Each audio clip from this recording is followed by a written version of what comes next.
Hi, I'm Jeff Lippman. I'm the co-founder of SUNx, the Strong Universal Network, and I'm the president of ICTP. I'm sorry I can't be with you this afternoon. I'm very grateful to my friend Alan Sentange for stepping in for me, and also to Thomas Steinmetz for organizing this African Tourism Board session. I want to do three things. First, I want to underline the importance of climate change, the fact that it is the most significant issue that humanity has faced in thousands of years, and the steps that are necessary for our sector to play its role in the transformation. Second, I want to go into a little bit of detail about what we call our plan for our kids, a program which is designed to help the next generation become the change makers who can actually deal with this issue. And thirdly, I want to outline an initiative for an African Earth-Lung Alliance, an iconic climate response program which will not only help to deal with the deforestation in the second largest rainforest in the world, but will also ensure that travel and tourism is playing an important part in that response. So with that, let me start with climate change, and let me show you a brief animation. Climate change is the major existential challenge humanity faces. If we don't fix it, our grandkids will freeze or fry. The destructiveness of extreme weather is increasing dramatically, and resources for life, particularly water, food, and the air we breathe, are threatened more and more. Fiercer hurricanes, longer droughts, accelerating sea level rises, and massive storm surges threaten civilization as we know it, and with it, starvation, poverty, migration, and conflict. The world established a response path in 2015 in the Paris Accords and SDG 13, with a measured, nationally based, but globally coordinated structure focused on a worldwide 2050 carbon reduction target. Over time, this will be adapted to respond to the scientifically measured changing impacts of climate and weather patterns, the related SDG impacts, and the shifting geopolitical buy-in. Travel and tourism, as a lead global development agent, has to step up to the plate with actions. The more so as many of our core products are in the front line: transport, particularly aviation, coastal facilities, infrastructure, for example, will need radical transformation and support. We are not going far enough, fast enough. We need to be in the mainstream of change. We need to full energy focused, socially inclusive, resource efficient, cloud connected, and biodiversity conserving.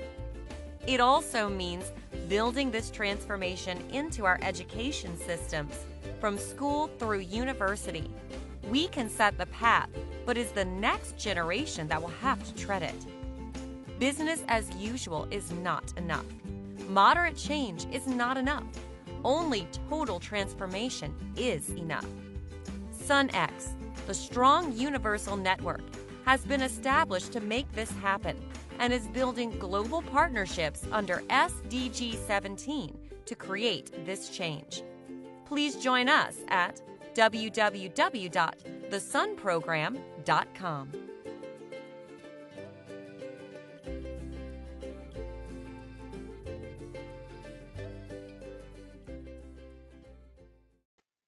And this picture of Maurice Strong, the father of sustainable development, my friend and mentor,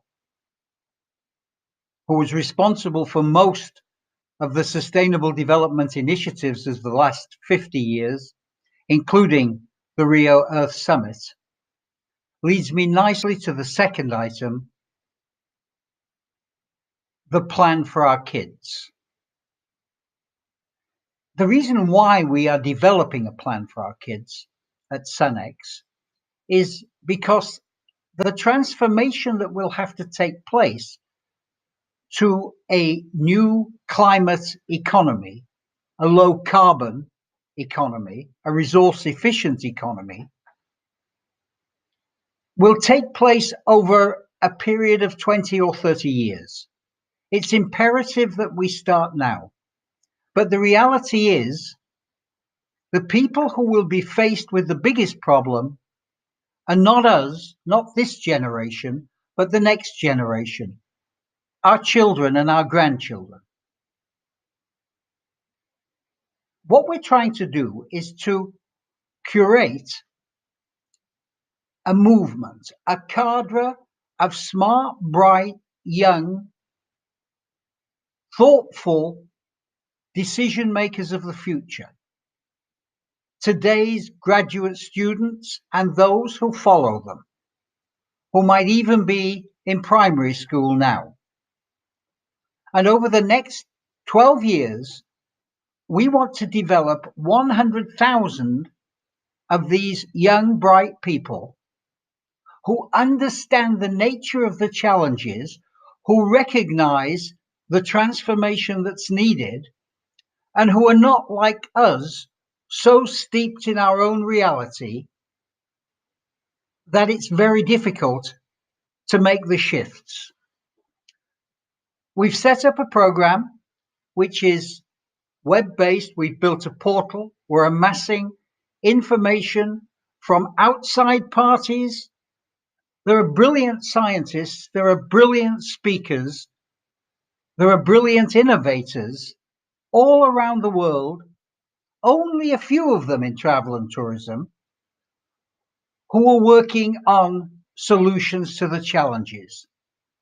We're bringing that all together in a database, and we've created a portal where the information is made available easily and hopefully in an enjoyable way. And we're trying to put in every country of the world 500 of these change makers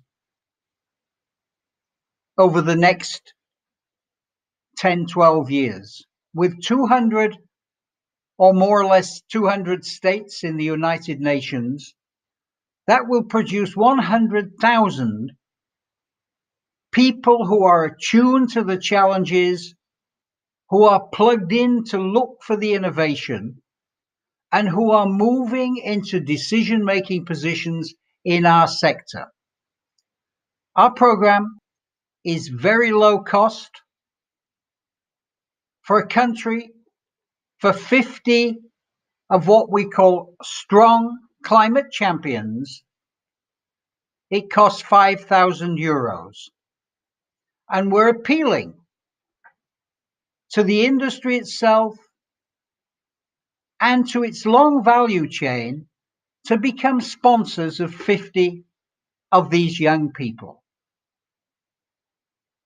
And we believe if we do this, it will do more to help our sector make that transformation to the new climate economy than almost any other thing that we're doing at this moment. This will not replace the excellent initiatives of the many fine organizations and companies who are working on this matter. But we believe the difference will be that it is bottom up rather than top down, and that it focuses on innovation, and it does it using the tools that young people are familiar with. That information will be accessible on mobile phones, and it will be constantly changing and updated. We're appealing to all stakeholders in this sector public sector, private sector, and even NGOs to take a look at our program and to see if you have the interest and the passion, because we want passionate people. We want the people who look at Greta Thunberg, the young Swedish girl, and say, this girl's right. We've got to change. What can we do to make that change happen? We believe one of the answers is our plan for our kids, and we invite you to become part of it. And finally, let me talk about a dream, an idea whose time perhaps has come with the growth of African travel and tourism, with the growth of African economies, with the growth of the African population. There is no doubt that this sector will be one of the most vibrant contributors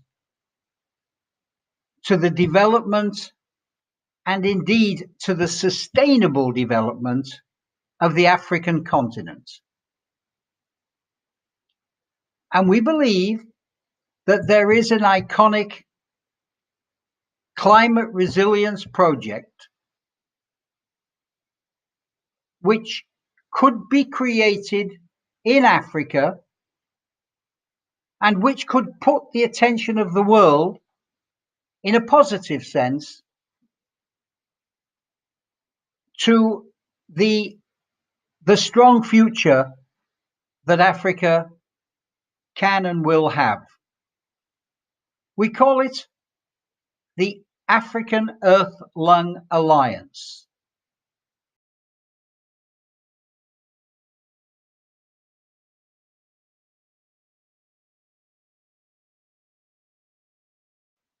It focuses on the Congo rainforest, and it seeks to replace hardwood trees which are being lost, not so much through logging, but through the natural use of the indigenous populations for their cooking.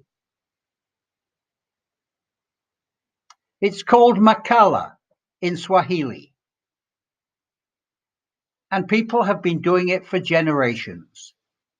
The challenge is that forest wood is one of the greatest carbon sinks on the planet.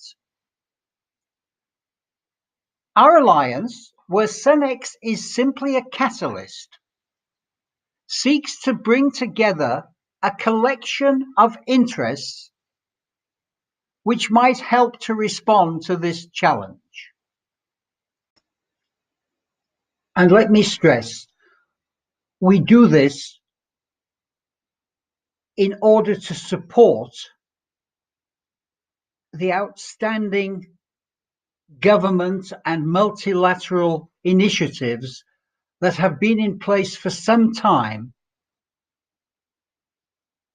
to try to deal with the deforestation challenge. What we hope to do is to bring some new thinking and, most importantly, some new partners, collaborators that we have built up in China,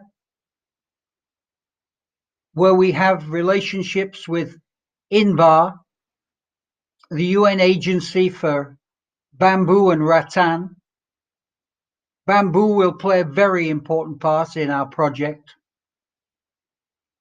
where we work with CBC GDF, a conservation and green development agency. Again, wildlife, nature-based solutions will provide some answers in this area. We have an Italian state research partner who's already undertaking an entrepreneurship accelerator in the Sudan, who will help us to replicate this within the framework of the Alliance. And we are speaking to African governments and African industry and African NGOs in the travel and tourism area. Because one of the missing ingredients in this exercise is the potential that our sector has to contribute to the response, and particularly as the Paris Agreement bites and all of the travel and tourism activities will have to move into a disciplined carbon accounting framework. We believe that framework can provide a continual source both of funding and of inspiration to respond to this, what is in fact a global challenge with an African dimension, and most importantly, an African potential for solution.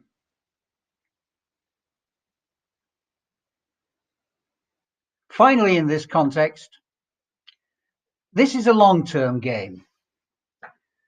It will need substantial funding,